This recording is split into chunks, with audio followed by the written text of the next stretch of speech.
दोस्तों, और आप देख रहे हैं अचानक रिपोर्टर। अभी हमारी उपस्थिति बिहार के मुजफ्फरपुर जिले के कटरा प्रखंड के खंगुड़ा गांव में है। दोस्तों, जानकारी के लिए आपको बता दें, एक ही साथ में 5 लड़के की जान चली गई है, जिसके सुनने से पूरे गांव में सन्नाटा का माहौल है।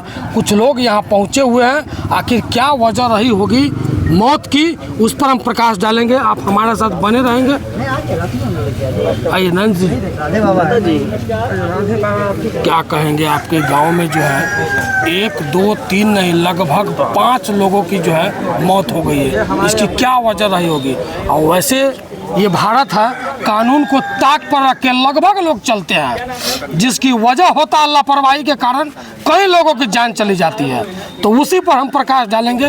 क्या बताएंगे नेताजी? सबसे बड़ी वजह है इस 5 बच्चे के जो मृत्यु का सबसे बड़ा कारण है ठेकेदार। अच्छा, ठेकेदार के बाद आता है खनन विभाग, है ना। बड़े बड़े पदाधिकारी, बड़े बड़े जो नेता हैं वो, क्योंकि अगर आज वहाँ पे से मिट्टीकरण करके अगर वहाँ पे अगर नहीं पुल बनाया होता, दूसरे जगह से लाके भर दिया होता, तो ये इस तरह की घटना आज हमको देखने को नहीं। जिस समय रोड के जस्ट बगल में मिट्टी की खनन हो रही थी, उस समय आप लोगों ने विरोध क्यों नहीं किया? मेरा फेसबुक देख लीजिए, आज से 1.5 साल पहले मैंने उसी जगह का लाइव चलाया था। मैंने ठेकेदार के खिलाफ बोला था। आज मेरा फेस सोशल मीडिया पे कौन अहमद वारसी के नाम से देख सकते हैं। मैंने 1.5 साल पहले विरोध किया था और 20 दिन पहले भी मैंने विरोध किया था उसी पुल के बारे में। लेकिन वो हाई लेवल का, हाई प्रोफाइल क्रिमिनल है, हाई प्रोफाइल ठेकेदार है। एक समस्तीपुर से आए थे पुजारों से मेरे पास 20 दिन पहले, एक दरभंगा से आए थे फॉर्च्यूनर से, कि अभी मतलब काम अभी प्रगति पे है, इस काम को पूरा कर दिया जाएगा, इस तरह की बातें हैं। और बहुत सारे लोकल जो ठेकेदार है वो लोग भी हमको बुला करके और हमसे मिलने करके आए मैनेज करने के लिए। लेकिन फिर भी मैंने सभी रोड का और पुल के लिए मैंने आवेदन हर जगह मैंने दे दिया है। जो आवेदन अगर चाहें तो मेरे पास है, मैं दिखा सकता हूँ आपको। लेकिन फिर भी वही है कि अब जो ये हम लोगों को तो ये पता नहीं था कि इतनी बड़ी घटना हमारे पंचायत में घट जाएगी, हमारे 5-5 मासूम बच्चे की जानें उसमें चली जाएंगी। लेकिन अब इस पर हम लोग पूरे एक्शन के साथ, पूरी पावर और पूरी शक्ति के साथ उनसे, ठेकेदार से और खनन विभाग पे FIR करके पूछेंगे कि आपने NOC कैसे दिया। आपने अगर जब तक आपने NOC नहीं दिया तो वो ठेकेदार के नाना का दिन है कि वो 30 फीट खन देगा, या कोई JCB वाले का कैसे खन दिया। तो जब तक उन्होंने NOC नहीं दिया, ठेकेदार ने काम नहीं किया होगा। अगर आपने NOC नहीं दिया है तो ठेकेदार पे अविलंब ये 5 बच्चे का हत्यारे का मामला उस पर दर्ज कराया जाए, वो ठेकेदार पे। और जब तक FIR नहीं होगा और हम लोगों का न्याय नहीं मिलेगा, ये काम अभी रुका हुआ है, 2 महीने के बाद काम चालू होगा, हम लोग काम नहीं होने देंगे। इसका जवाब मांगेंगे। और आज से कल तक खनन विभाग के ऊपर हम यहाँ से RTI से सवाल करेंगे कि आपने ठेकेदार को NOC दिया था या नहीं दिया था, बस 2 ही शब्दों में।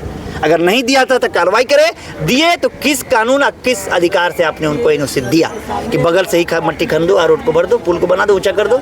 जो आज हमारे पास 5 मासूम बच्चे की जानें चली गई, ये इसमें CO की भी लापरवाही है। इसके लिए अंचल अधिकारी CO की लापरवाही ये है कि कल के डेट में विसर्जन का समय था, तो यहाँ गोताखोर और NDRF की टीम उपस्थित होनी चाहिए कि नहीं होनी चाहिए? हर हाल में होनी चाहिए यहाँ, क्योंकि पहले से ही ये तैयारी होती है कि मूर्ति विसर्जन होगा तो उसमें कोई अगर डूब जाता है तो उसका साधन यहाँ उपस्थित होना चाहिए। लेकिन CO ने ये जवाब दिया कि हमारे पास कोई व्यवस्था नहीं है, कल मिलेगा। जो बच्चा 5 बजे डूबा हुआ है उसको फ़ोन किया जा रहा है, वो कह रहे कि कल मिलेगा। बताइए, ये ब्लॉक के अधिकारी हैं, ये तो डिक्टेटरशिप निभा रही हैं, ये पैसा कमाने में लगे हुई है, दाखिल खारिज और परिवारजन के नाम पे। उसको मतलब नहीं है कि यहाँ क्या हो रहा है, नहीं हो रहा। 5-5 बच्चे एक साथ में डूब गया, परिवार उजड़ गया, और वो कह रही कि कल आएगा NDRF की टीम या कल आएगा गोताखोर। ये कहाँ का कानून है? ये स्टेटमेंट CO का। ये CO बोलिए। हमारे गांव के जो मुखिया जी हैं उन्होंने फ़ोन किया कि मैडम हमारे गांव में 5 बच्चे डूब गई हैं, उनके डूबने से जो आप यहाँ गोताखोर भेजिए, तो बोला आज नहीं होगा मुखिया जी, कल होगा, कल आप आइए, कल हम भेजेंगे। अब बताइए, मूर्ति विसर्जन का अगर मान लिया हमारा बच्चा आज डूब गया, यही मूर्ति विसर्जन होता और वहाँ डूब जाते, तो CO मैडम वहाँ क्या करती? बैठ के वहाँ झाल बजाती है, या फिर जाती है सिर्फ घूमने के लिए पंचायत में या कहीं भी हो? ये सारा लापरवाही। अगर CO मैडम पहले ही वहाँ अगर व्यवस्था कर दी तो हो सकता है कि हमारा बच्चा जिंदा भी निकल सकता था, जी भी सकता था उस परिस्थिति में, उसका इलाज भी हो सकता था सही समय पे। लेकिन उन्होंने नहीं दिया, लापरवाही दिखाया। 1 घंटे के बाद हम लोगों ने ग्रामीण ग्रामीणों के जरिए जो है उसको निकलवाया गया अपना जान को हथेली पे रख के। अगर ग्रामीण नहीं आते तो लगभग कितना फीट गड्ढा? लगभग 30 फीट गड्ढा है, 30 से 40 फीट गड्ढा होगा। और सब 12 साल 14 साल का बच्चा है। जो 3 ऐसा बच्चा है जिसका सिंगल लड़का है, उसका परिवार का क्या स्थिति होगा, क्या उसके दिल पे गुजर रहा होगा? आप बताइए। सीओ मैडम को आज तक इस पे तो एक्शन लेना चाहिए, सीओ को इस पे FIR होनी चाहिए कि ऐसा क्यों बोली कि हमारे पास ऐसा। तो ये बिहार है, रोजगार लोग खोजते हैं, वही लड़का को जब रोजगार मिलता है, जहां भी सीट मिलता है, ईमानदारी को ताक पे रख देते हैं और भ्रष्टाचार में लिप्त हो जाते हैं। बाबा, हम राधे श्याम ठाकुर और विधानसभा अध्यक्ष आम आदमी पार्टी, यह हादसा सुने हैं और यह हादसा बहुत बड़ा हादसा है। उस गरीब के बारे में सोचिए जो बरसों से अपने बेटा को आधा पेट खा खा के तब पढ़ाने का काम कर रहे थे। जिस तरह इस विधानसभा के लोग जी रहे हैं, इस जमीन पे आके कोई देखें तो समझ में आएगा। लेकिन यहाँ के जो भू माफिया, उनको बोलिए, वो भू अर्जन अधिकारी नहीं बोलिए, भू माफिया हैं, करोड़ों करोड़ तहसीली करते हैं, एक कोई अंगली उठाने वाला नहीं है। काहे? तो भू माफिया अधिकारी हैं, नहीं तो क्या करवा देंगे, इसका भी कोई ठिकाना नहीं है।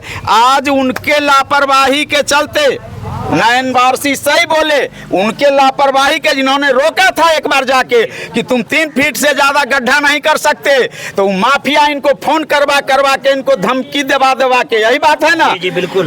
और आज आखिरकार इस बच्चे का डूबौल हो गया। सरकार क्या करेगी? 4 लाख रुपया देगी, बस हो गया। एक माँ की ममता की 4 लाख की, बस 4 लाख में ही ये लोग बस बात को राफ साफ कर देते हैं। अगर इसमें खनन विभाग अगर दोषी है तो इसकी जांच की जाए, अगर ठेकेदार अगर दोषी है तो इसकी जांच हो, और जांच करने के बाद सबसे पहला न्याय इनको अगर मिलना चाहिए तो FIR उन पर होना चाहिए, कठोर से कठोर कार्रवाई होना चाहिए, और परिवार के भविष्य के लिए 50-50 लाख रुपया मुआवजा में मिलना चाहिए। अगर इस इनके परिस्थिति से अवगत होइएगा, उस परिवार के परिस्थिति से अवगत होइएगा, तब आपको समझ में आएगा कि आखिर मुआवजा का भी हिसाब खनन विभाग को, ठेकेदार को चुकाना चाहिए, क्योंकि माफिया वो हैं, कमाई वो करते हैं, दलाली वो करते हैं, और इस पर किसी का मुंह नहीं खोल रहा है। चाहे वो विधायक जी हों, चाहे सीओ साहब हों, BDO साहब हों, चाहे कोई प्रतिनिधि हैं, उनका मुंह नहीं खोल रहा है। क्यों? कि हमारा कमीशन बंद हो जाएगा। तो हम तो राधे श्याम ठाकुर फिर से आग्रह करता है इस विधानसभा के तमाम जनता को, उठिए, जागिए, अपना हक लीजिए और न्याय के लिए साथ आइए, और ऐसे धोखेबाज को, ऐसे भूमाफिया को, ऐसे ठेकेदार को जनता अगर चाहेगी तो 2 मिनट में राइट टाइम होंगे, 2 मिनट भी नहीं लगेगा इनको राइट टाइम होने में।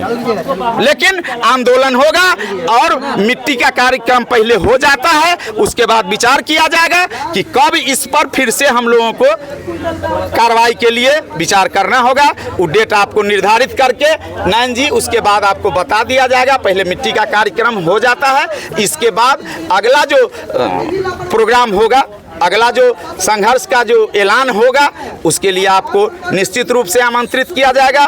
आप मीडिया प्रभारी जितने भी हैं, मीडिया के हमारे मेंबर, चाहे जो भी सामाजिक लोग हैं, उन सबको मैं तहे दिल से इस दुख के घड़ी में, इस परिवार के विपत्ति के घड़ी में सभी लोगों का एहसान तहे दिल से मानता हूं और सभी को प्रणाम करता हूं, धन्यवाद करता हूं। और इस बिगड़े हुए परिस्थिति में आप लोगों ने जिनका साथ देने का कृपा किया है, इसके लिए फिर धन्यवाद करता हूं। तो आपने देखा इस दुख की घड़ी में लोगों में आक्रोश की भावना है, और जो खनन विभाग की जो गलती है, ठेकेदार की जो गलती है, और फोन के माध्यम से जब सीओ मैम से मदद मांगने के लिए लोग गुहार लगाते हैं तो उल्टा जवाब आता है, जिसके कारण से लोगों में काफी नाराजगी है। इस वीडियो को ज्यादा शेयर करें ताकि इस बिहार की जो चला रहा है सिस्टम माननीय मुख्यमंत्री नीतीश कुमार जी उन तक पहुंचे।